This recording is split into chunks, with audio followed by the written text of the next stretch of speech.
My name is Gavin Evans, and this is my ranking of Frank Marshall's directed movies from worst to best. And Frank Marshall, I actually find to be underrated as a director. I don't love half his movies, but I feel like there was a lot more to him that we didn't get to see.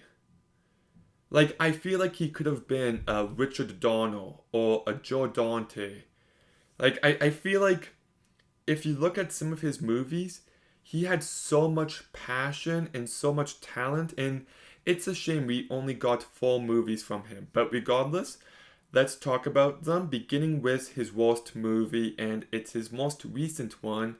It's Eight Below. Look, the performances are perfectly fine in this movie, and the dog training is great. And the movie has a couple decent moments, but overall, it's just a really boring movie that's stretched too thin. I think having a survival story focused solely on the dogs was such a terrible mistake that really prevented me from ever getting engaged in the story. There's just no human element, and as a result, it just falls to last place. The third best Frank Marshall movie is Alive. Now, this movie is not great. I've got my issues. It's way too long. It gets boring in the second half. It's stretched too thin, and yeah, it's not a great movie by any means. But I do think out of his two cold themed movies, this movie really makes you feel the cold, and it also makes you question what you would do to survive. Would you do some horrific acts if it meant you got to live to see another day? And because of that, this movie is a bit compelling. Yeah, it's a fine survival movie, not one I see myself revisiting, but it's not a bad movie. That's my glowing praise. The second best Frank Marshall directed movie is Congo, and this movie got terrible reviews. Nobody talks about it, but this movie is actually pretty fun. You've got yourself a good cast with Laura Linney and Tim Curry, but especially Oni Hudson stands out. I thought he really gave a memorable performance, and this movie's just filled with adventure and in some really great camp. Like there's a moment where they're getting shot at with missiles, so they're shooting flares out of a helicopter to keep them away. And then at the end of the movie, Laura Linney makes a laser gun, shooting it at gorillas, and then you get this great volcanic eruption.